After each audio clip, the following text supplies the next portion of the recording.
चलो, कल का चर्चा क्या था हमारा, कहाँ तक का चर्चा हुआ था? हाँ, मजदूरी दर। कल का कंटेंट याद आ रहा है? पक्का? सब कॉपी एकदम बंद कर दो आप लोग, ठीक है? कॉपी बंद करो और जो मैं बोल रहा हूँ सिर्फ उस बात को रिकॉल करना और ऐसी रिवीजन किया करो घर में भी बैठकर, ठीक? मनरेगा कानून बना है हमारा वर्ष 2005 में। कब बना? 2005। पक्का? 3 डेट पहले लिखवाया था, पारित होना, अधिनियमित होना, लागू होना। पढ़े थे क्या? पारित का तारीख बताओ। 2005। पक्का? अधिनियमित कब हुआ था? 7 सितंबर 2000। लागू करने का डेट कभी नहीं भूलना, 2 फरवरी 2006। पक्का? कितने चरण में लागू किया गया? 3 चरण में। पहला, अब तारीख, तीनों का तारीख बोलता हूं। नंबर 1 2 फरवरी 2006, 1 अप्रैल 2007, 1 अप्रैल 2008। पक्का? 200 जिला, 130 जिला, संपूर्ण जिला। ऐसी था छत्तीसगढ़ के मामले में 11 जिला, 5 जिला, 1 जिला, 16 हो गए पूरा। तो ऐसा, हाँ सॉरी 4, कितने जिले थे? 4, टोटल कितने हो गए? 16। ऐसे हमारा पढ़ने का चर्चा का विषय रहा है। अच्छा, इतना चर्चा करने के बाद लास्ट में मैं वहां पर बताया हुआ था किसके बारे में? हाँ, नाम परिवर्तन, बिल्कुल। 2 अक्टूबर 2000 नाम परिवर्तन किया गया नरेगा से मनरेगा। ऐसा हमको याद रखना है, क्लियर है? उसके बाद हम लोग चर्चा किए थे किसके बारे में? मजदूरी दिवस। याद आ रहा है? भारत सरकार सामान्य क्षेत्रों में 100 दिन। पक्का? सूखा प्रभावित में 150 और वन अधिकार पट्टा धारक को अतिरिक्त कितने दिन देगा? 50 दिन। अगर किसी के पास वन अधिकार पट्टा धारक है तो क्या मिलेगा? 50। पक्का? ऐसे पढ़े थे हम लोग। मान लो जाए कोई वन अधिकार पट्टा धारक है, आप हिसाब करके बताना मेरे को। वन अधिकार पट्टा धारक है और उस क्षेत्र में सूखा भी पड़ गया और वो छत्तीसगढ़ का निवासी है। क्या बोला, समझ में आया? वो छत्तीसगढ़ का निवासी है, वन अधिकार पट्टा धारक है। और क्या लाइन बोला मैं? बताओ कितने दिन का? 350 नहीं होगा। हाँ, ये देख लो यहीं पे। मैं क्या बोला, समझ में आया? वन अधिकार पट्टा धारक है, उसके क्षेत्र में अकाल आ गया, सूखा हो गया और वो छत्तीसगढ़ का मूल निवासी। अब उस व्यक्ति को, अब उसको डजन मैटर कौन देगा क्या देगा, उसको सीधा रोजगार चाहिए, मनरेगा में काम चाहिए। कितना दिन? तो चलो, हम फैल कहाँ होते हैं, समझ में आ रहा है?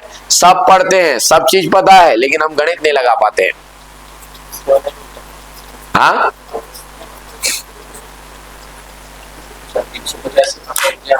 हाँ, पहली बात 100 समझ में आया? मूल निवासी होने के कारण कितना मिला? 50। तो कितना हो गया? 150। पक्का? सूखा प्रभावित है इसलिए कितना मिला? 50। और वन अधिकार पट्टा धारक है इसलिए फिर क्या मिलेगा? 50। क्योंकि भारत सरकार तो अपना 50 अलग देगा ना। भारत सरकार अपना 50 क्या देगा? अलग देगा। तो कितना हो गया उनका? 250 दिन होगा। अगर सब कंडीशन उनके साथ अगर लगता है तब अधिकतम 250 चले जाएगा, सामान्यतः लेकिन 100। क्या याद रखना है? 100। गणित समझ में आया कि नहीं आया आप लोगों को? आया? पक्का आया? ऐसा हमको याद रखना है। आगे बढ़ू मैं। अच्छा, मजदूरी दर बताया था क्या मैं? क्या था मजदूरी दर? 243 रुपए। क्या याद रखना है? अभी करेंट में सीधा 243। पहले कितना था? 221। कितने रुपए की वृद्धि हुई?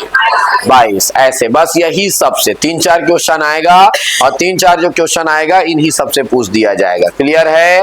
पिछले साल का मैं आपको प्रश्न पत्र डाउनलोड करने बोला था, कोई डाउनलोड किए क्या? नहीं बोला था क्या? सबसे अच्छा तरीका है पिछले साल का प्रश्न पत्र डाउनलोड करो आप लोग।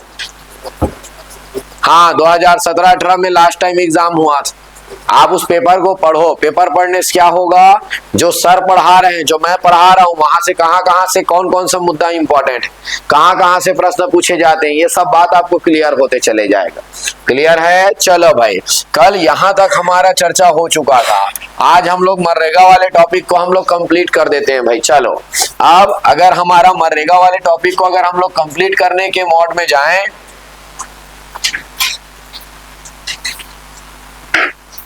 चलो भाई, तो अगला हमारा चर्चा का रहेगा, सब हो गया। अब यहां पर रहेगा एक बनेगा जिसको कहा जाएगा दोस्त मनरेगा में जॉब कार्ड के बारे में। ये लो भाई, हमारा चर्चा का विषय चल रहा है मनरेगा। मनरेगा में हमारा चर्चा अब रहेगा जिसको कहा जाएगा जॉब कार्ड के बारे में। जॉब कार्ड कहा जाएगा। प्रश्न बनता है सर ये जॉब कार्ड क्या होता है? प्रश्न बनता है पहला तो कि ये जॉब कार्ड क्या होता है। जैसे राशन कार्ड बनता है, मान लो जाए जी मेरे को चाहिए कि मैं चाहता हूं कि मेरे को काम मिले। क्या मिले चाह रहा हूं मैं? काम मिले। ठीक है, तो मैं क्या करूंगा? आवेदन करूंगा। किसके पास? ग्राम पंचायत के पास। किसके पास? ग्राम पंचायत। कि भैया मैं मनरेगा में अपना रोजगार देना चाह रहा हूं, मैं काम करना चाह रहा हूं, मैं आवेदन करूंगा।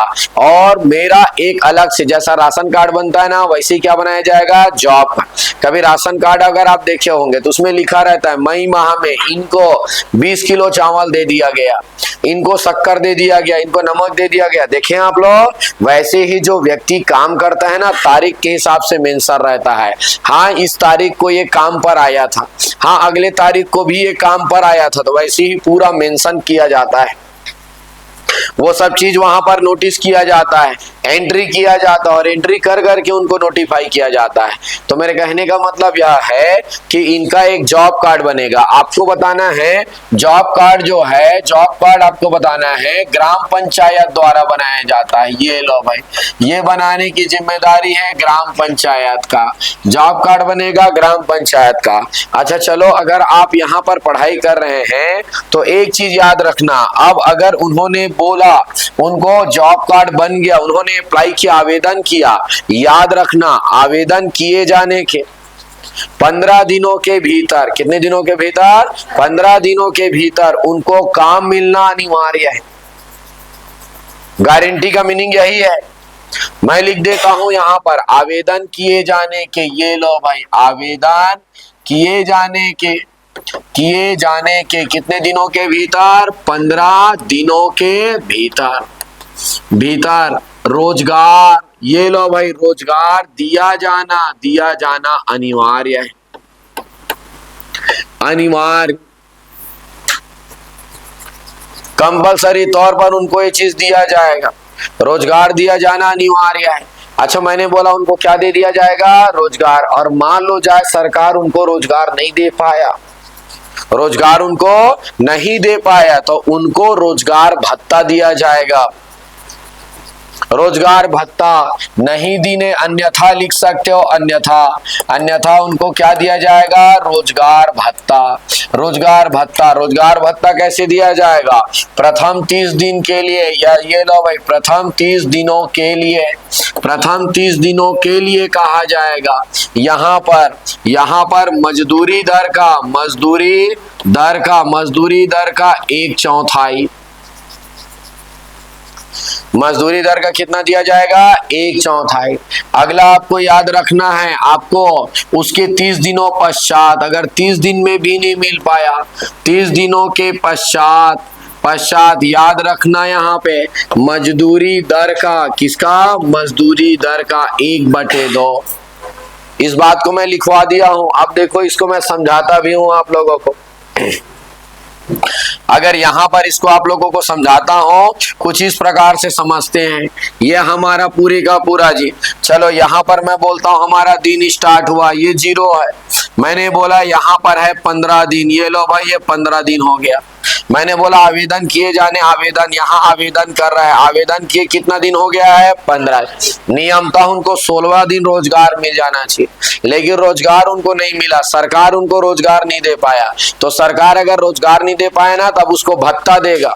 भत्ता कितना देगा उसको? 30 दिनों के लिए। कितना देगा? मजदूरी दर का 1/4। जैसे मजदूरी दर 243 रुपए है तो 243 का क्या देगा उसको? 1/4। 243 का कितना देगा उसको? 1/4 देना पड़ेगा।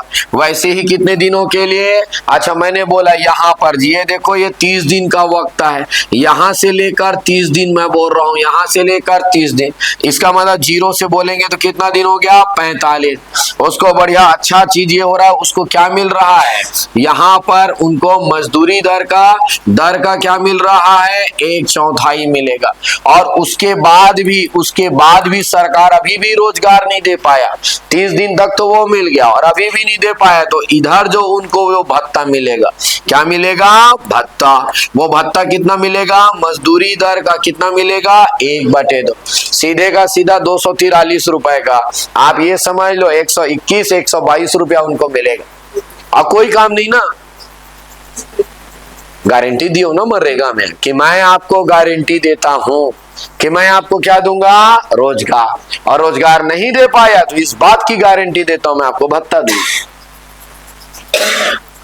बात समझ में आ रहा है? ऐसा है हमारा। जॉब के लिए अप्लाई करोगे, आप मनरेगा में काम मांगोगे तो आपको इतने दिनों के भीतर इस प्रकार का कार्य मिलना जरूरी है।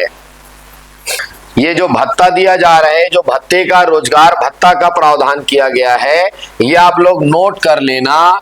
यह है बेरोजगार भत्ता नियम, बेरोजगार भत्ता नियम 2013 के तहत। 2013 के तहत। उससे पहले शुरुआत में ये नहीं होता था, लेकिन बाद में ऐसा किया गया है। बेरोजगार भत्ता नियम 2013 के तहत प्रावधानित। शुरुआत में ऐसा भत्ता देने का व्यवस्था नहीं था, लेकिन सोचो इन सब के माध्यम से कितना सरकार आपको मदद करना चाह रहा है।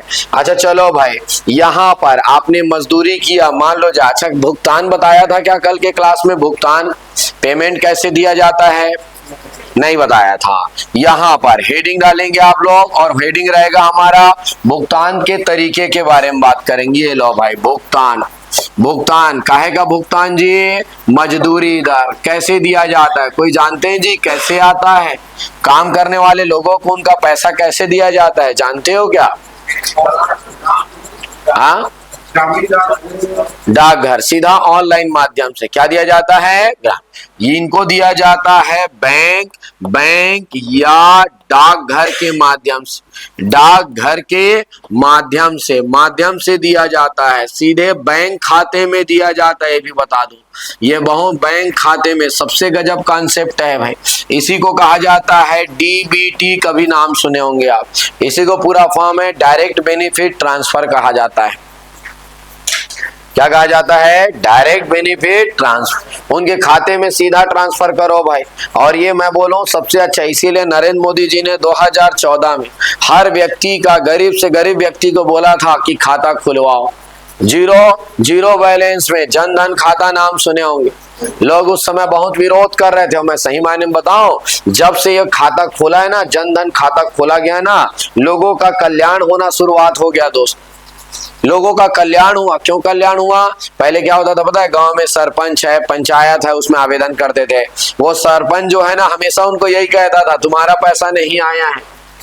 जैसे 20 दिन काम किया ना, तो उसको बोलेगा 10 दिन का भेजा है, 10 दिन का नहीं भेजा है। 3 महीना पैसा रोक दो ना जी, ब्याज ही कितना हो जाता है, इतने लोगों का पैसा रोक दोगे। तो पहले ऐसी समस्या। अब कुछ नहीं, सीधा कोई बीच में नहीं रहेगा, सरकार उसके खाते में सीधा डालेगा। बात समझ में आ रहा है? तो ये है हमारा डाकघर। लेकिन अभी भी हर व्यक्ति डाकघर से नहीं जुड़ा है, बैंकिंग सुविधाओं से नहीं जुड़ा है। तो याद रखना, कल मैंने बताया रहा होगा एक IAP जिला बताया था क्या? नहीं बताया था कल? अच्छा चलो, नहीं बताया था तो आज चर्चा कर देता हूं। जिलों में ना अलग अलग श्रेणी बांटा जाता है। इसी को कहा जाता है IAP जिला, इंटीग्रेटेड एक्शन प्लान। इसका मतलब कुछ ऐसे जिले हैं भारत देश में जो दुर्गम क्षेत्र में है। दुर्गम मतलब समझते हो आप? दूरस्थ क्षेत्रों में है, दूरस्थ पहाड़ी क्षेत्रों में है। दुर्गम क्षेत्र है या दुर्गम पहाड़ी क्षेत्र है जहां पर आवागमन का साधन नहीं है। वैसे क्षेत्र को आईएपी जिला कहा जाता है। ये विशेष क्लासिफाई किया हुआ डिस्ट्रिक्ट होता है। यदि कोई, अगर मैं बात करता हूं दुर्गम क्षेत्र है, यदि पहाड़ी वाला क्षेत्र है, वनीय क्षेत्र है, जहां फॉरेस्ट एरिया बहुत ज्यादा है, वहां पे क्या होता है, बैंक और डाकघर ज्यादा नहीं होता है। तो याद रखना, ऐसे क्षेत्रों में नगद भुगतान की व्यवस्था है। क्या कहा जाता है यहाँ पर, नगद भुगतान। वहां के लोगों को कैश दे दिया जाता है। क्यों उनको कैश देने का व्यवस्था है, समझ में आया? क्योंकि उन लोगों के पास बैंक खाते नहीं। अच्छा, बैंक खाते होंगे भी जी, अब आप उसको बोल रहे हो जाओ 8 किलोमीटर दूर से आप बैंक से अपना पैसा निकाल के आओ, 3 दिन काम किया हुआ है, 600 रुपए निकालने के लिए वो कहीं शहर जा रहा है, तो भाई उनको समस्या ना हो। अगर मैं बात करूं इस आईएपी जिले में, छत्तीसगढ़ के 4 जिले हैं जहां नगद भुगतान होता है। कितने जिले में? 4। अगर 4 जिले में, अगर बात छत्तीसगढ़ के 4 जिले लिख देता हूं, ये लो है। और अगर मैं छत्तीसगढ़ के 4 जिले के बारे में बात कर रहा हूं तो उन 4 जिलों का नाम लिख देता हूं। एक जिले का मैं नाम लिख देता हूं, कौन सा हमारा? नारायणपुर। कौन सा जिला रहेगा? नारायण। एक जिले का नाम अगर मैं बात करता हूं तो कौन सा रहेगा? दंतेवाड़ा। एक जिला याद रखना है, कौन सा है हमारा? बीजापुर। एक जिला है उसी का पड़ोसी, कौन सा? सुकमा।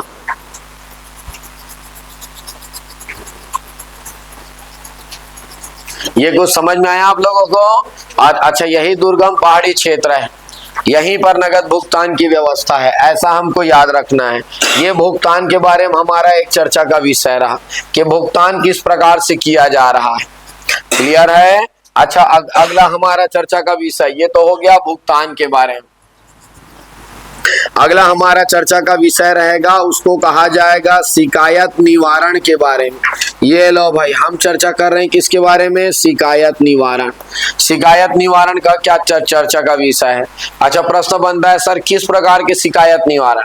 भाई मैं मनरेगा में काम करने गया, मेरे को शिकायत है। प्रश्न बनता है किस बात का शिकायत? यहाँ पर मेरे को गड्ढा खोदने बोला गया, मैं गड्ढा खोद दिया, लेकिन वहां पर मॉनिटर करने वाला सरपंच या गांव के जो पंच लोग जो मॉनिटर करे, वो कह रहे हैं आपका गड्ढा आपका गलत तरीके से खोदे हो, आपको और खोदना चाहिए, लेकिन आपको कंप्लेन है बगल वाला तो इतना भी नहीं खोदा है, उसको तो आप अलाउ किए हो, या आप अप्लाई किए हो, आपके खाते में पैसा नहीं आ रहा है, या आप बोल रहे हो मैं 60 दिन काम किया हूं, मेरे को 40 दिन का ही पेमेंट दिखा रहा है, ऐसा कोई भी समस्या आ रहा है, तो उसके लिए क्या बनाया गया है? शिकायत निवारण।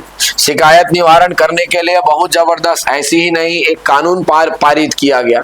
उस कानून के बारे में अगर हम बात करें तो लिख देता हूं, मनरेगा शिकायत निवारण कानून बनाया गया। और ये कानून बनाया गया वर्ष 2012 में। कानून बनाया गया वर्ष 2012 में, और 2012 के माध्यम से प्रावधान किया गया कि भाई शिकायत निवारण के लिए लोकपाल का गठन किया जाएगा। लोकपाल का गठन किया जाएगा, ये लो भाई, लोकपाल गठन किया जाएगा बोला गया। ये लो भाई, लोकपाल। कभी आपने लोकपाल शब्द सुना था? लोकपाल याद रखना, कभी बैंकिंग लोकपाल सुने होंगे आप। जैसे बैंक में जाते हो ना, अब बैंक में जाते हो और आपका बैंक वाले से विवाद हो जाता है, कोई भी विवाद बैंक वाले से, तो याद रखना बैंक वाले एक ही लाइन बोला करो, अगर मेरा प्रॉब्लम सॉल्व नहीं हुआ ना तो बैंकिंग लोकपाल में कंप्लेन करूंगा। लोकपाल मतलब किसी भी क्षेत्र से संबंधित समस्याओं का निवारण केंद्र होता है, उसको क्या कहा जाता है? लोकपाल। और लोकपाल का गठन किया जाएगा। और लोकपाल, अच्छा याद रखना है, जो लोकपाल बनाया जाएगा ना, ये लोकपाल का जो गठन किया जाएगा, याद रखना प्रत्येक जिले में किया जाएगा। प्रत्येक जिले में जिला स्तर पर लोकपाल का गठन होगा। अच्छा, जिला स्तर पर लोकपाल का गठन होगा, इसका मतलब हमारे छत्तीसगढ़ में कितने लोकपाल होने चाहिए? फिर जी हर जिले का अपना होना चाहिए, लेकिन याद रखना आज वर्तमान में 33 लोकपाल का गठन किया गया है। कितने लोकपाल का गठन किया गया है? 17। कितने लोकपाल हैं? हर जिले में नहीं है, सिर्फ 17 जिलों में लोकपाल का गठन है। फिर प्रश्न बनता है सर जिस जिले में नहीं है उन लोग क्या करते हैं? बगल वाले जिले से काम चलाते हैं। जैसे अभी नया जिला बना है, उदाहरण के लिए खैरागढ़, नया जिला बना है हमारा मोहला मानपुर, शक्ति बना है, तो उन लोग क्या नया नहीं है, वो जांजगीर से काम चलाएगा शक्ति वाला। बात समझ में आ रहा है? तो तो अभी एक लाइन बिल्कुल लिखो, वर्तमान में, ये लो भाई याद रखेंगे, वर्तमान में राज्य में कुल 17, ये डेटा कभी नहीं भूलना भाई। अभी 28 तारीख को नया सर्वे रिपोर्ट आएगा, 17 का डेटा चेंज हो सकता है। वर्तमान में कुल 17 लोकपाल का गठन किया गया है। राज्य की बात कर रहा हूं मैं, किसकी बात कर रहा हूं? राज्य में 17 लोकपाल का गठन है। ये लो भाई, गठन किया गया है, ऐसा हमको चीजों को याद रखना है। 17 लोकपाल बनाए गए हैं। क्लियर है? आगे बढ़ूं मैं तो ये है शिकायत निवारण प्रणाली। आप यहाँ पे शिकायत करोगे, शिकायत आएगा, वो पूरे मामले की जांच करेगा, देखेगा इनका शिकायत कितना सही है और कितना गलत, उस आधार पर उनका निराकरण करने का व्यवस्था किया जाएगा। क्लियर है? आगे बढ़ूं क्या मैं? चलो भाई, 17 लोकपाल का गठन किया गया है शिकायत निवारण के संदर्भ में। अब अगला हमारा चर्चा का विषय होगा इसी संबंध में। अगर हम शिकायत निवारण जैसी व्यवस्था में अगर हम चर्चा कर रहे हैं तो यहाँ पर अगला अब कुछ डेटा के बारे में बात करता हूं, मनरेगा से संबंधित वर्तमान स्थिति। ये लो भाई, मनरेगा से संबंधित वर्तमान स्थिति के बारे में बात करता हूं। ये लो भाई, वर्तमान स्थिति। यहाँ पर जैसे अगर इसके वर्तमान स्थिति के बारे में अगर मैं चर्चा कर रहा हूं, यहाँ पर हम कुछ पंजीकृत परिवार के बारे में बात करेंगे। यहाँ पर जैसे यहाँ पर मैं बात करता हूं पंजीकृत परिवार, कि आज वर्तमान में छत्तीसगढ़ में पंजीकृत परिवार कितना है। वैसे हम बात करेंगे यहाँ पर रोजगार प्राप्त करने वाले परिवार हमारा चर्चा का विषय रहेगा। अच्छा चलो भाई, अगर ऐसा डेटा मैं बोल रहा हूं, मैं बता दूं, मैं यहाँ पर जो डेटा दे रहा हूं ना, वो आपका इकोनॉमिक सर्वे 2023-24 का डेटा दे रहा हूं। मैंने बोला भी था आर्थिक सर्वेक्षण पढ़ना पड़ेगा, और आज जो मैं डेटा दे रहा हूं 1 हफ्ते बाद पुराना हो जाएगा, क्योंकि यहाँ पर नया डेटा आ जाएगा। कौन सा? 2000 इकोनॉमिक सर्वे 2024-25 अभी जस्ट आने वाला है। तो आप लोग क्या कर लो जानते हो, यहाँ पर मैं आज अपना डेटा दे देता हूँ, आज का डेटा दे देता हूँ, 1 हफ्ते बाद जो आएगा आप यहाँ पे नोट कर लेना, थोड़ा बहुत उसमें चेंजेस आएगा, मैं स्क्रीनशॉट लेकर ग्रुप में डाल भी दूंगा, आप लोग अपडेट कर लेना उसको। जैसे कि वर्ष 2023-24 का डेटा अगर मैं पढ़ता हूं तो कुल पंजीकृत परिवार जो थे आपको याद रखना है 37.97 लाख परिवार पंजीकृत, और उनमें से जो रोजगार दिए गए वो था हमारा 19.93 लाख। 19.93 लाख। अच्छा, ऐसा कैसे हुआ जी? टोटल आप इस बात को समझे, कितने परिवार ने रजिस्ट्रेशन करवाया था? 37। लेकिन जब काम में जाने की बात की गई, जब उनको रोजगार देने की बात की गई, तो रोजगार सिर्फ कितने लोग प्राप्त किए? 19.93। ऐसा क्यों हुआ जानते हो आप? क्योंकि बहुत लोगों का गांव में मनरेगा में रजिस्ट्रेशन है, लेकिन उन लोग कमाने के लिए, जीवन यापन के लिए शहर आ चुके हैं, तो लेकिन काम तो आपको कहाँ जा करना पड़ेगा जी? गाँव। तो ऐसे कारण से, अच्छा हर कोई क्या रहा है, शहर में रह जरूर रहा है, गांव से सब बिलोंग करते हैं, सब कार्ड बनवा डाले हैं, लेकिन जब मनरेगा में काम चलता है तो कोई उस दिन होता नहीं है। तो परिवार लाभ कितने परिवार को मिला है? 19.9। किसी परिवार में 2 मेंबर, किसी परिवार में 4 मेंबर, किसी में 5 मेंबर है जी। अच्छा चलो भाई, वो परिवार का मेंबर काम करने गया तो काम करने का तरीके से यहाँ पर वेरी इंपॉर्टेंट सृजित मानव दिवस, एक साल में कितने मानव दिवस का काम सृजित किया गया? याद रखना, डेटा लिखेंगे 672.92 लाख। इसका मतलब क्या है, ध्यान से समझना। आज यहाँ पर एक तालाब बनाने का काम चल रहा था। क्या बनाने का? तालाब। लोग को काम करने आना है जी। परिवार कितने आए डजंट मैटर, आज काम करने के लिए 120 लोग आए थे। कितने लोग? इसका मतलब 120 मानव दिवस, मतलब 120 मानव ने एक दिन का काम कर डाला। अगले दिन फिर काम चलेगा, पता चला 100 लोग आए, तो 2 दिन मिलाकर कितने मानव दिवस हो गए? 220। तो साल भर में स्टेट गवर्नमेंट ने कितने मानव दिवस का काम करवाया है? 672। अच्छा बताओ, पूरे भारत देश में सबसे ज्यादा मनरेगा में मानव दिवस कहाँ सृजन होता होगा? कहाँ होता होगा? सीधी बात जी, यूपी में ही होगा, जहां पे पॉपुलेशन क्या है, जहां पॉपुलेशन ज्यादा है डेफिनेटली वहां पर कोई भी योजना का ज्यादा बेनिफिट उठाया जाता हो, तो वहां पर सबसे ज्यादा होता है। ऐसा है सृजित मानव दिवस। यहाँ पर एक बहुत इंपॉर्टेंट डेटा बोलता हूँ, महिलाओं का प्रतिशत बोलता हूँ। ये लो भाई, इसमें मैं बात करता हूँ किसके बारे में? महिलाओं के प्रतिशत के बारे में चर्चा कर रहा हूँ। और यहाँ पर अगर मैं महिलाओं के प्रतिशत के बारे में बात करता हूँ, इनमें से 54% महिलाएं थी। इतने लोग जो काम किए हैं पूरे साल भर में, उनमें से 54% क्या है? महिला। अच्छा सोच कर देखो जी, महिला 54% क्यों हुए? महिलाओं की संख्या क्यों बढ़ गई मनरेगा में? हाँ बिल्कुल, क्योंकि पुरुष क्या किए हैं? गांवों से शहर की ओर पलायन किए। परमानेंट, ये परमानेंट रोजगार थी ना है जी, ये तो आंशिक रोजगार है ना। आप 365 में से सिर्फ 100 दिन देने की बात कर रहे हो ना, ज्यादा से ज्यादा स्टेट गवर्नमेंट को और जोड़ोगे तो 150 दिन की बात कर रहे हो ना।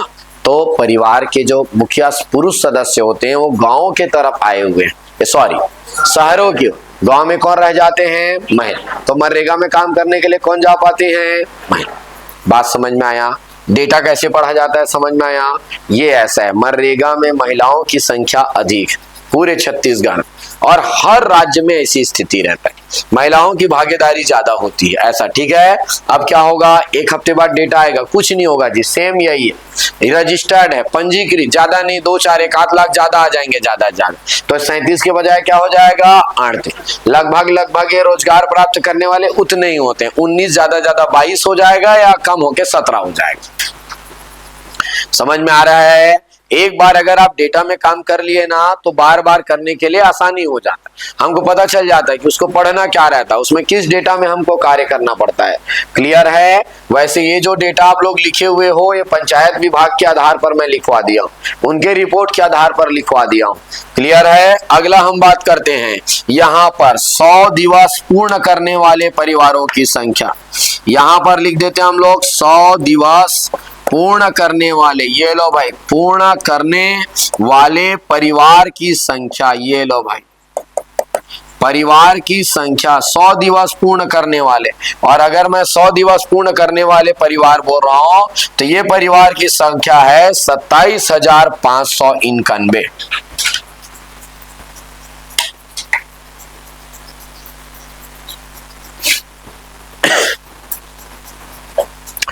कितने हैं? 27,591। इसका मतलब समझते हो? सरकार बोलता है कम से कम कितना दिन दूंगा? 100। तो 100 दिन अगर दूंगा बोला है, तो छत्तीसगढ़ में अच्छा काम करने के लिए पूरे इतने परिवार गए, 19.93 लाख, लेकिन सिर्फ यहां पर 27,000 परिवार को 100 दिन का काम मिला, जो पूरा होना चाहिए। फिर कोई 40 दिन गया है, कोई 80 दिन गया है। ऐसा क्यों हुआ होगा जानते हो सकता है सरकार वहां पर काम नहीं उपलब्ध करा पाया, या हो सकता है काम उपलब्ध कराया लेकिन आप नहीं गए, अब्सेंट हो गए, बीमार पड़ गए, है ना। आप 3 दिन गए, फिर 2 दिन नहीं गए, फिर 4 दिन गए, 1 दिन नहीं गए। सिर्फ 27,000 लोगों ने 100 दिन का रोजगार, पूर्ण रोजगार प्राप्त किया। यही इसी को बढ़ाने का काम चलता है कि सभी लोगों को, जितने लोग जाते हैं सबको कितने दिनों का रोजगार मिले? सबको 100। अगर ज्यादा गहराई में आया ना, तो ऐसे प्रश्न पूछेंगे, लेकिन मोस्ट प्रोबेबल है कि अब इतने लोग पढ़ने वाले हो गए जो पीएससी की तैयारी 3 बार 4 बार मेंस लिख डाले, 2 बार इंटरव्यू लिख डाले, उन लोग भी एक छोटी सी नौकरी की तलाश में एडीओ जैसी एग्जाम में कूदे हुए। तो याद रखना, उनकी आपकी लड़ाई उन लोगों के साथ। पद को जानकर छोटा पद मत मान लेना, यहां लड़ने वाले लोग बहुत तगड़े लोग हैं, इसलिए इस गहराई में आपको पढ़ना पड़ेगा।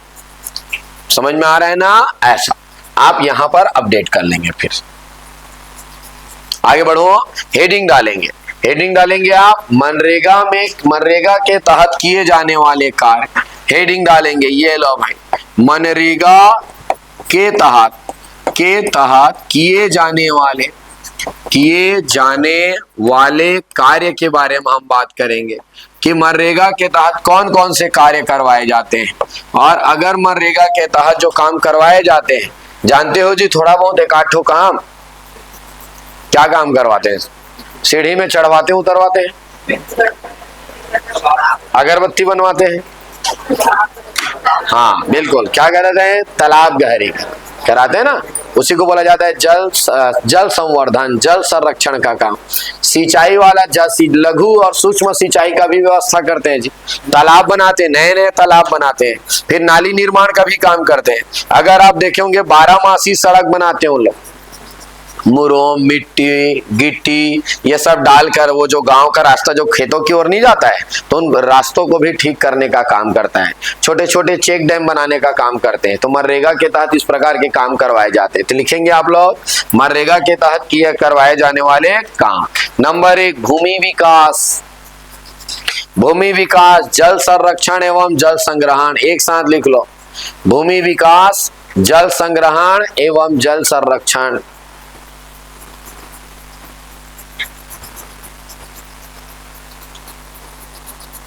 वनारोपण एवं वृक्षारोपण, वनारोपण एंड वृक्षारोपण।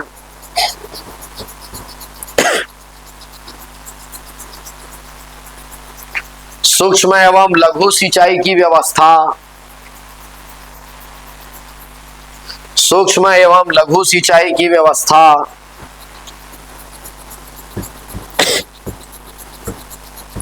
बाढ़ नियंत्रण एवं जल निकासी, याद रखना, इन्हीं सबको याद रखना है। प्रश्न दे देगा, इनमें से कौन सा कार्य मनरेगा के तहत शामिल नहीं है? क्या लिखे? बाढ़ नियंत्रण एवं जल निकास। ड्रेनेज वाटर सिस्टम जो होते हैं उसको सुदृढ़ करना है, नाली निर्माण करके गांव-गांव के पानी को कहीं तालाबों तक ले जाकर पहुंचाना है, वो इसमें रहता है। 12मासी सड़क निर्माण व पुलिया निर्माण। 12मासी, 12मासी मतलब समझते हैं ना जी, ऐसा कोई सड़क बनाना जो 12 माह काम करे। 12मासी सड़क एवं पुलिया निर्माण हो गया। अगला लिखेंगे यहां पर, यहां लिखेंगे विलंबित मजदूरी का भुगतान। विलंबित मजदूरी का भुगतान लिख देता हूं, ये लो भाई। और यहां पर ऐसा लिखा हुआ, इसका अर्थ क्या होता है? विलंबित मजदूरी, इसका मतलब आपको पैसा देने में लेट हो गया। अच्छा, पहले तो ये समझो कितने दिन में भुगतान होगा जी, ऊपर बताना भूल गया आपको। मैंने बोल तो दिया आपको, मैंने बोल तो दिया कि आपको क्या होना चाहिए? भुगतान, या डायरेक्ट बैंक खाते में डाल दो, या तो क्या दे दो आप? नगद। लेकिन अगर, अच्छा कितने दिनों के भीतर? सामान्यतः याद रखना, भुगतान कितने दिनों के भीतर होना चाहिए? कार्य पूर्ण होने के 7 दिन। कार्य पूर्ण होने के कितने दिन? 7। या सामान्यतः आपको याद रखना, अगर अधिक से अधिक हुआ तो कितने दिन? 15 दिन। और मान लो जाए, अब मैं बोल रहा हूं, अगर मान लो जाए आपको काम हो गया है और 15 दिन बीत गए, आपको पैसा नहीं दिया जा रहा है जी, तो याद रखना, जब भी गवर्नमेंट आपको बाद में पैसा देगा तो प्रतिदिन, गजब बात तो है आपका, प्रतिदिन 0.5% ब्याज दर के रेट से, छोटा मोटा रेट नहीं है, मैं बता दूं इसको, प्रतिदिन एक दिन का कितना रुपए ब्याज दर लग जाएगा? 0.5%। अच्छे, सब पढ़ाने कम आ रहा है,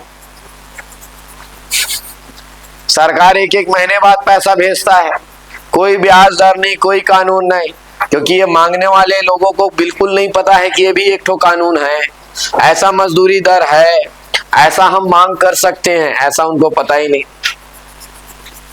लेकिन आपको एग्जाम क्रैक करना है तो ये कानून पता होना चाहिए कि प्रावधान क्या है, कौन सा परसेंट है? 0.5%। प्रतिदिन के हिसाब से ब्याज देगा वो सरकार आपको, अगर आपको लेट भुगतान कर रहा है तब। क्लियर है? इतना हमको समझ में आया। अगला हमारा एक चर्चा का विषय रहेगा, मनरेगा में ना दोस्त हमको याद रखना है महिलाओं के लिए क्या प्रावधान है, विशेष प्रावधान। ये लो भाई, महिलाओं के लिए के लिए विशेष प्रावधान, महिलाओं के लिए विशेष प्रावधान, क्या स्पेशल प्रोविजन है महिलाओं के लिए? और महिलाओं के लिए किए गए अगर मैं विशेष प्रावधान के बारे में अगर मैं बात करूं, नंबर 1 सबसे इंपॉर्टेंट बात यह है जी कि महिलाओं को पुरुष के बराबर मजदूरी दर है। नहीं, सामान्यतः आप गांव में जानते होंगे महिला और पुरुष के मजदूरी दर में बहुत अंतर होता है। अगर महिला का 150 रुपए है ना तो पुरुष का सीधा 300 हो जाएगा। अच्छा, दोनों साथ में जाएंगे, साथ में आएंगे और दोनों सेम काम करेंगे। हाँ, वो भी फसल काट रहे हैं, वो भी फसल काट रही है, लेकिन मजदूरी दर देने में सिर्फ और सिर्फ लिंग के आधार पर भेदभाव होता है। यहाँ ऐसा नहीं है, दोनों को 243। समझ में आ रहा है ना? तो पहला प्रावधान तो ये है समान मजदूरी दर है, वो लिखने की जरूरत नहीं है, दोनों के लिए समान है। सबसे इंपॉर्टेंट बात बोलता हूं, यहाँ पर मनरेगा में काम करने वाली महिला को प्रसूति भत्ता दिया जाता है, प्रसव भत्ता दिया जाता है, या प्रसूति लिख सकते हो, प्रसूति भत्ता। ये क्या है प्रसूति भत्ता? ध्यान से सुनिएगा। अगर कोई महिला मनरेगा कार्यक्रम के तहत रजिस्टर्ड है और उसी बीच उनका कोई बच्चे का जन्म होता है, उनका प्रसव होता है, तो सरकार कहता है भैया आपको मैं आराम देता हूं, आप मत आइए काम में, आपको 30 दिन का मजदूरी भत्ता दिया जाएगा, काम में आने की जरूरत नहीं है। 30 × 243 आपके खाते में डाल दिया जाएगा, आप आराम कीजिए घर में। बात समझ में आ रहे हैं? इसका मतलब आपको समझ में आ रहा होगा कि सरकार उस महिला के सम्मान में काम कर रहा है। बड़े बड़े सरकारी कार्यालय में तो जी 6 महीने की छुट्टी देते हैं, आता है ना ऐसा, 6 महीना सीधा 26 सप्ताह का छुट्टी मिलता है महिलाओं। लेकिन कम से कम मनरेगा में, खैर सरकारी कर्मचारी तो है नहीं, लेकिन फिर भी सरकार उनको, हाँ बस कंडीशन है, लेकिन कंडीशन ये है ये बेनिफिट आपको तभी मिलेगा जब विगत 12 माह में आप कम से कम 50 दिन मनरेगा में काम किए हुए हो। ऐसा नहीं है जब प्रसव हो रहा है उसी समय एंट्री करवा लेना है नाम, कम से कम 30 दिन का मिलेगा। मतलब लगना चाहिए कि भाई आप मनरेगा के रजिस्टर्ड हो और रेगुलर यहाँ पे आप काम देते हो, सेवा देते हो, तब आपको उसका बेनिफिट देगा। तो क्या बोला जा रहा है? प्रसूति भत्ता कितना दिया जाएगा जी?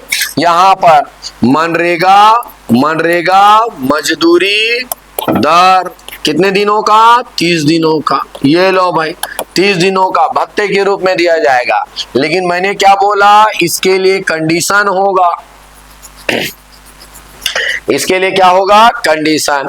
क्या कंडीशन होगा? विगत कितने माह में? 12 माह में कम से कम, ये लो भाई, कम से कम 50 दिनों का कार्य किया हो, उस महिला के बारे में बात हो रहा है,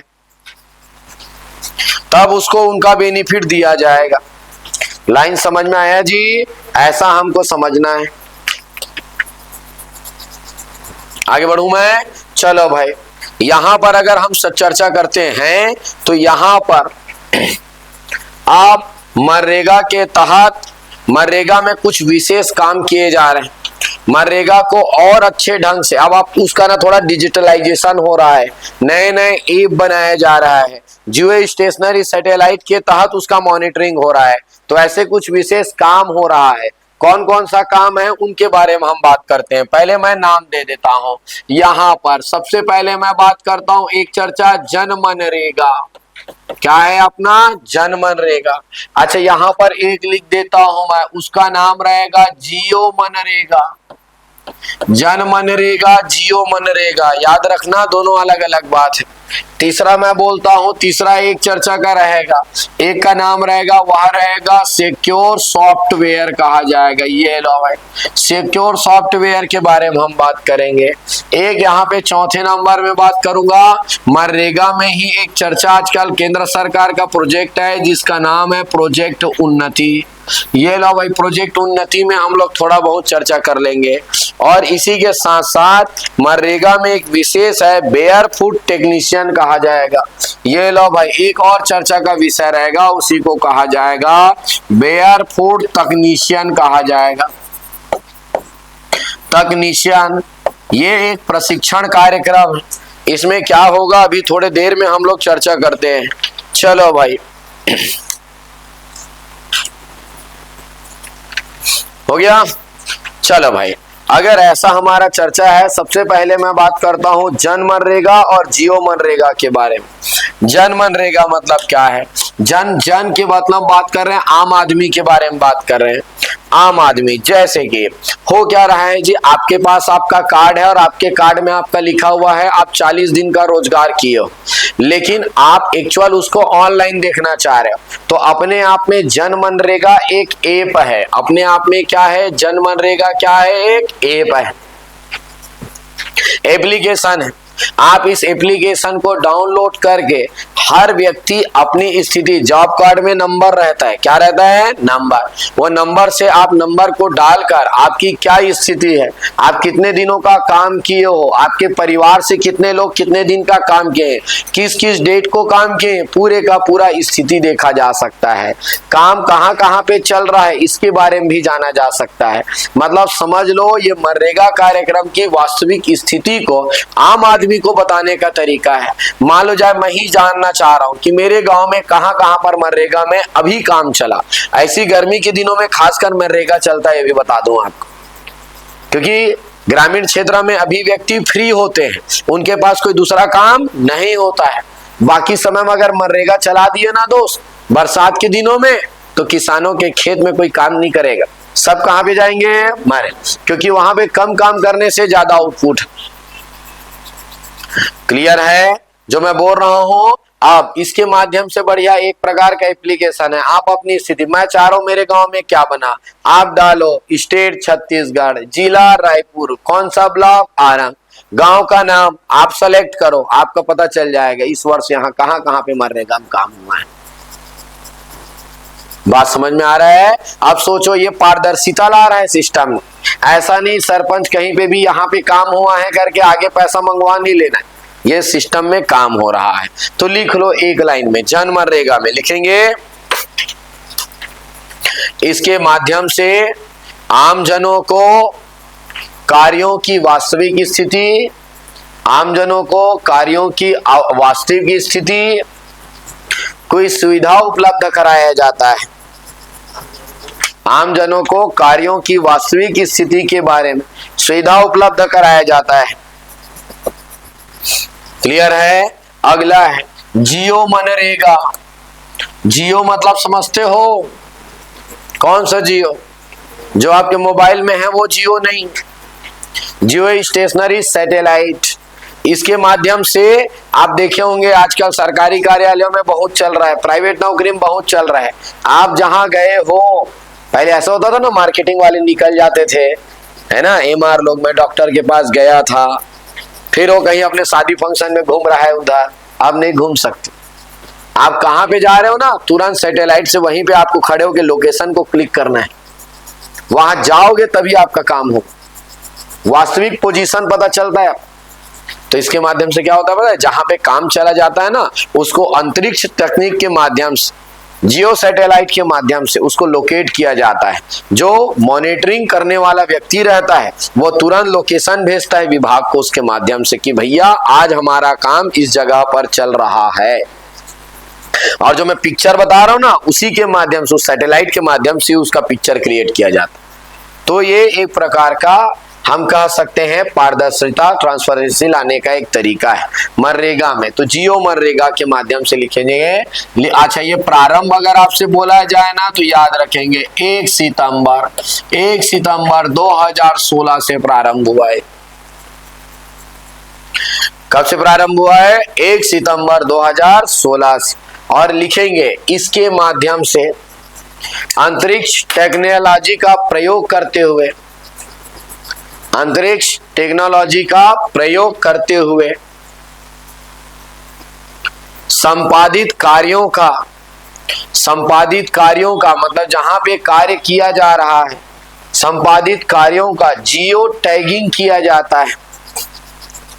नहीं समझ में आया? तो इसी को क्या बोल सकते हैं जी? ऑन, जैसे हम लोग लाइव लोकेशन है, अपने शब्दों में क्या कह सकते हैं? लाइव लोकेशन है। टैगिंग,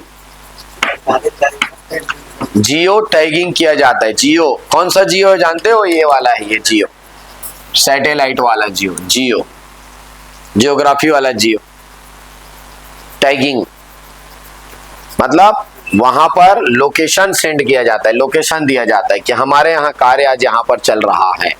और सोचो एक साथ पूरे हर जगह का एक साथ लोकेशन होता है। आगे बढ़े हम लोग। अगला है हमारा कौन सा सॉफ्टवेयर? सिक्योर।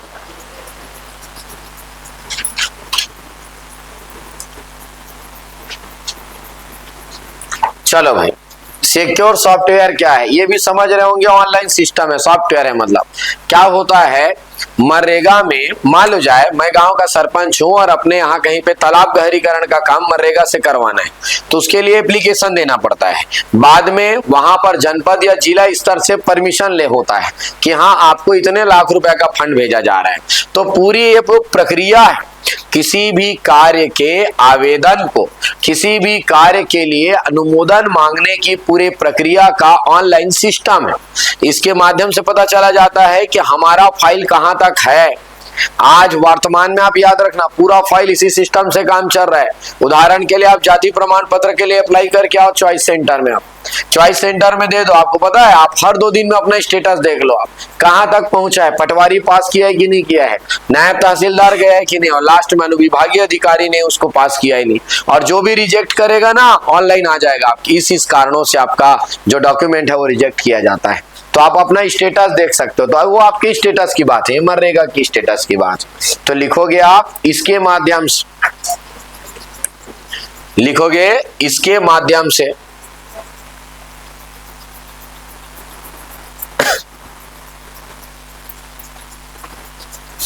लिखे इसके माध्यम से, सिक्योर सॉफ्टवेयर में लिखो इसके माध्यम से मनरेगा योजना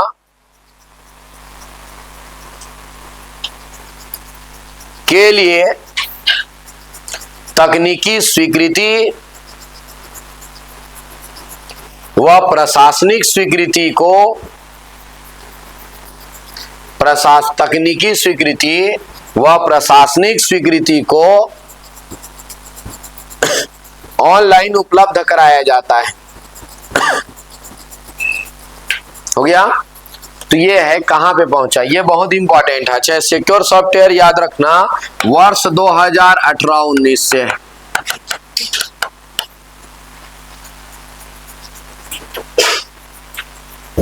चलो भाई, बहुत इंपॉर्टेंट चर्चा, प्रोजेक्ट उन्नति के बारे में बात करते हैं। ये भी वर्ष 2018-19, वर्ष 2018-19 से याद रखना है। भारत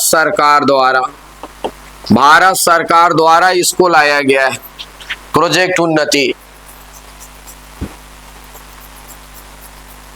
प्रश्न बनता है क्या है ये प्रोजेक्ट उन्नति, इसके तहत क्या कुछ विशेष काम किया जाता है। अगर प्रोजेक्ट उन्नति में बात करें, आप ध्यान से सुनिएगा। जो मैं अभी मनरेगा बोला था ना जी, मनरेगा में अभी 2 समस्या है। नंबर 1, यहाँ पर काम करने वाले पूरे के पूरे लोग अकुशल हैं, नॉन स्किल्ड है। नॉन स्किल्ड मतलब समझते हैं, उसके पास कोई तकनीक नहीं है जी। आप बोलो यहाँ गड्ढा खोदो तो गड्ढा खोदेगा, बोले भाई इस गड्ढे को पाट दो, गड्ढे को भर दो तो गड्ढे को भर देगा, पाट देगा। उसको कुछ नहीं पता क्यों पाटे, क्या होगा, क्या ऊपर क्या नीचे नहीं पता। इसको नॉन स्किल्ड लेबर बोलते हैं, नंबर 1। नंबर 2, इसमें जो रोजगार दिया जाता है ना, वो शॉर्ट टर्म रोजगार है, फुल टाइम नहीं है, पार्ट टाइम है। क्योंकि आप 365 दिनों में सिर्फ 100 दिन रोजगार देने की बात कर रहे हो, अभी उसका 265 दिन बाकी है। तो सरकार चाहता है कब तक ऐसा चलेगा, कब तक उसको काम चलाओ रोजगार दोगे। तो सरकार क्या चाह रहा है, प्रोजेक्ट उन्नति लेकर आया है और बोला गया है मनरेगा में काम करने वाले ही खासकर युवा वर्ग के लोगों को अब स्किल्ड बनाया जाएगा, उनको प्रशिक्षण दिया जाएगा, उनको ट्रेनिंग दिया जाएगा और ट्रेनिंग देकर उनको एक स्किल्ड लेबर में कन्वर्ट किया जाएगा, ताकि उनके पास साल भर काम हो। और सरकार अब बीच बीच में क्या करता है पता है, कहीं कहीं पे प्रोजेक्ट अभी हर जगह चालू नहीं हुआ है, क्या करता है इसके तहत जो लोग मनरेगा में काम करने वाले लोग हैं ना, उनको बोला एक काम कर भाई, तू वहां मत जा, तू चला ट्रेनिंग सेंटर में। उसको ट्रेनिंग सेंटर में ट्रेनिंग दिया जाता है, सिलाई की ट्रेनिंग दे दिए, बढ़ई काम का दे दिए, कारपेंटरी का दे दिए, प्लम्बिंग का दे दिए, इलेक्ट्रीशियन का दे दिए। अच्छा उसको ना, और उनको मजदूरी दर भी दे रहे हैं ना, उस दिन का काउंट हो गया कि मनरेगा में काम करने आए हैं, उधर ना जाकर इधर आ गया। अच्छा उसको बोलोगे ना उधर मत जाओ, ट्रेनिंग ले लो, बाद में कमा लेना, नहीं आएगा वो, छोड़ भाई इसको, मेरे मनरेगा में जाने दो, आज कम से कम मेरा पैसा बन जाए। इसलिए सरकार अपने जेब से काम, ऐसे भी क्या करेगा, गड्ढा ही तो खोदेगा। 25 साल से भारत देश में गड्ढा ही खोदा जा रहा है, अभी तक हम उन लोगों का प्रोडक्टिव यूज नहीं कर पाए हैं। नहीं तो आप दोनों मनरेगा में काम करने वाले 243 दे रहे हो ना, उसको बोलो कि तुम 300 दोना पत्तल बनाओगे, कुछ मत कम से कम 300 दोनत बनाएगा वो। उसको अगरबत्ती के पैकेट बनाने बोलो। तो आप चाहो तो ऐसा कोई काम कर सकते हो जिससे हमारा इकोनॉमिक्स, हमारा जीडीपी में प्रभाव पड़े, लेकिन अभी यूज नहीं कर पा रहे। सरकार उस नॉन स्किल्ड लेबर को किस में कन्वर्ट करना चाह रहा है, स्किल। तो इसके माध्यम से लिखोगे इसके माध्यम से मनरेगा में काम करने वाले, इसके माध्यम से लिखोगे मनरेगा में काम करने वाले अकुशल श्रमिकों को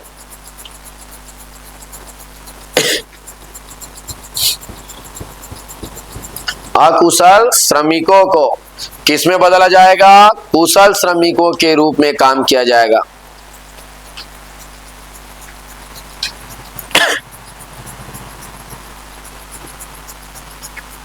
हो गया इतना। लास्ट में इसी मनरेगा से जुड़ा हुआ एक और चर्चा, बेयर फूड तकनीशियन कहा जाएगा।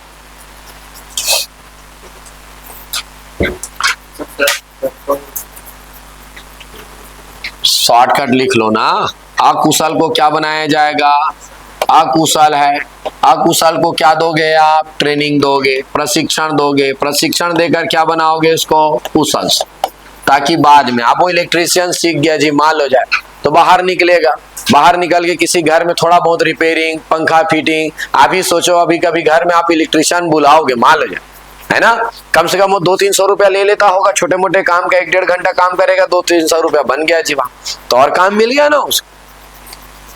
कारपेंटरी का काम सिखा दो, टूटा फूटा काम सीख जाए, सिलाई कढ़ाई सीख जाए, ऐसे स्किल्ड हुआ।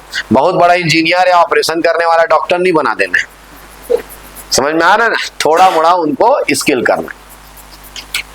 आगे बढ़े हम लोग, लास्ट में एक और चीज बता हुआ है मनरेगा से ही रिलेटेड, क्या है, बेयर फूड तकनीशियन। बेयर फूड तकनीशियन का कॉन्सेप्ट क्या है, इस बात को समझे। जैसे गांव में सड़क बनाने का काम चल रहा है, 12मासी सड़क, 12मासी मतलब होता है जी गांव में क्या होता है, पानी वगैरह भर जाता है बरसात के दिनों में, है ना, तो सड़क सुविधा खराब हो जाता है, तो अब वहां पर बराबर सड़क बनाना है। लेकिन सड़क बनाओगे, पानी भरता है तो प्रॉपर वे में बनाना पड़ेगा, ऐसा नहीं सिर्फ मिट्टी डाले जा रहे हो, आपको बताना पड़ेगा एक लेवल तक पत्थर डालना पड़ेगा, पत्थर के ऊपर मुरुम डालना पड़ेगा, मुरुम के ऊपर फिर आप या रेत डालो और मिट्टी डालो और मिट्टी के ऊपर फिर मुरुम डालो, ये तरीका होता है। तो कम से कम गांव के लोगों को इसके माध्यम से, इस बेयर फूड के माध्यम से उसको तकनीशियन बनाया जाएगा। उसको कम से कम गांव में लेआउट बनाना आना चाहिए कि तालाब का गहरीकरण किस प्रकार से होना चाहिए, सड़क बना रहे हो तो सड़क का लेआउट कैसे तैयार होगा। तो गांव के ही कुछ लोगों को, प्रत्येक गांव में मनरेगा हर साल चलना है, हर साल वहां पर तकनीशियन की जरूरत पड़ रही है, तो कहां से बाहर से इतना तकनीशियन भेज पाओगे। तो सरकार चाह रहा है गांव के ही कुछ लोगों को, मनरेगा में काम करने वाले लोगों को 90 दिनों का प्रशिक्षण देकर उनको कम से कम लेआउट डिजाइन करना, प्लान करने का काम सिखाया जाए, ताकि वो कहीं पे नाली निर्माण को लेकर, छोटे छोटे पुलिया निर्माण को लेकर, सड़क निर्माण को लेकर लेआउट बना सके। बात समझ में आ रहा है। बहुत बड़ा इंजीनियर नहीं बनेगा, लेकिन छोटे मोटे काम को टेक्निकली करने का उनको हैबिट हो जाएगा। तो याद रखना, यहाँ पे लिखेंगे इसके माध्यम से मनरेगा में काम करने वाले व्यक्ति को 90 दिनों का प्रशिक्षण देकर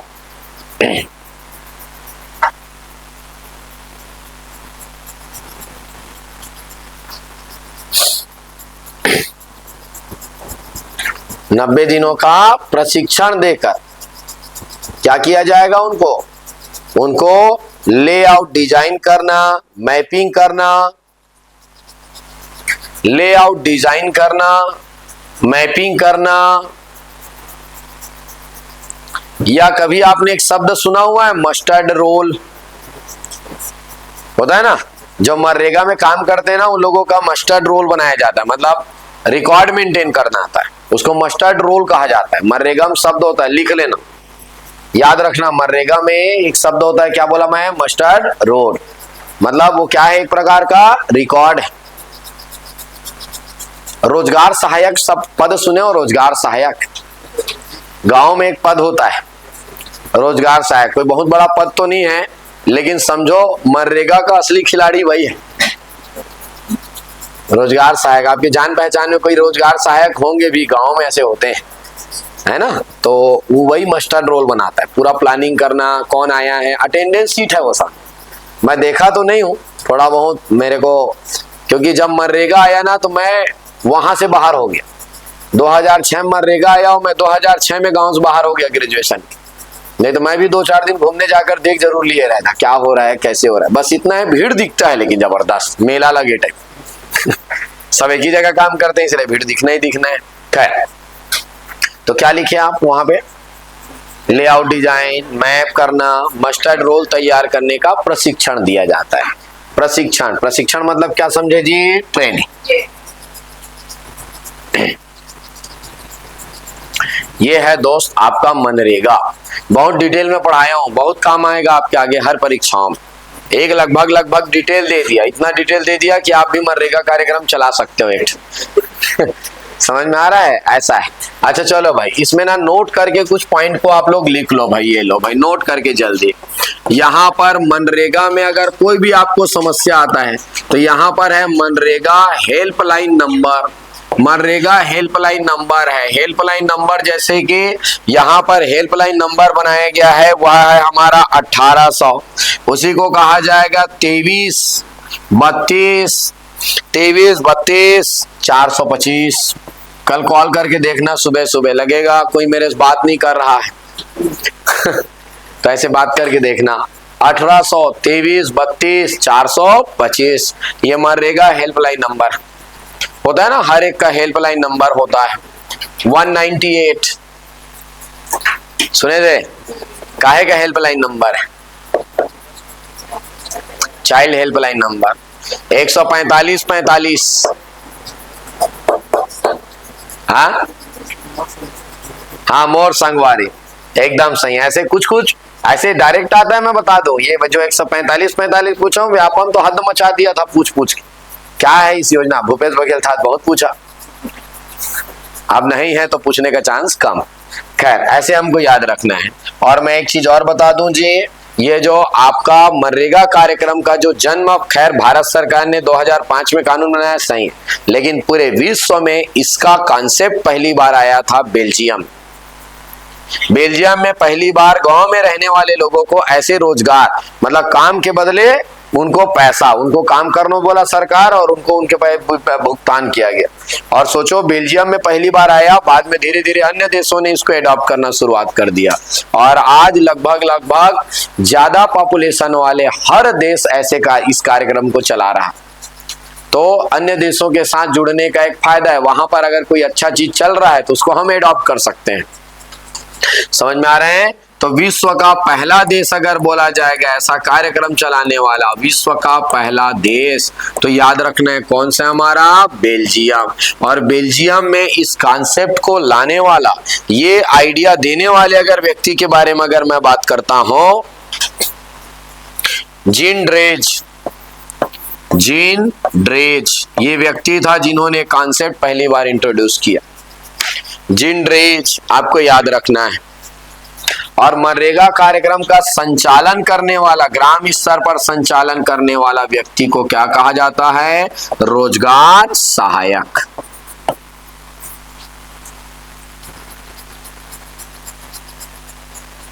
ग्राम स्तर पर कहां पर बात कर रहे हैं हम लोग? ग्राम स्तर पर संचालक जो होता है कौन होता है? रोजगार सह। अगला अगर मैं बात करूं सामाजिक, इसका अंकेक्षण कौन करता है? कल बताया गया था थोड़ा बहुत। सामाजिक अंकेक्षण कौन करता है? सामाजिक अंकेक्षण को कहा जाता है ऑडिट। किसके बारे में बात कर रहे हैं? ऑडिट। भाई गांव में काम हुआ, चलो मतलब मैं बोल रहा हूं सड़क बनाया गया, तो सड़क जो बना है वो सही है या नहीं? सरपंच बोल रहा है कि मैं 500 मीटर सड़क बनाया हूं, तो जो सड़क बना हो 500 मीटर है या नहीं? इस बात को ऑडिट कौन करेगा? गांव में ऑडिट करने काम किसको देना चाहिए? किसको देना चाहिए जी? ग्राम सभा। कौन ऑडिट करता है? ग्राम सभा। ग्राम सभा समझते हैं आप लोग? पंचायती राज पढ़ाए हो ना आप लोगों को? ग्राम सभा कौन होते हैं जी? ग्राम सभा में पूरे गांव के वो लोग जिनका मतदाता सूची में नाम, बढ़िया गांव के लोग एक बार बैठते हैं मस्त, है ना, एक जगह चौक चौराहे में बरगद पेड़ के नीचे, और वहां पर बैठकर फिर सरपंच भी रहते हैं। बोला जाता है भैया मैं इतना बनाया हूं, इतना मुर्म डला, इतने लोग काम किए हैं, ऐसा करके बोला जाता है। तो फिर शुरू हो जाते हैं उनके ऊपर आरोप पर प्रत्यारोप, है ना।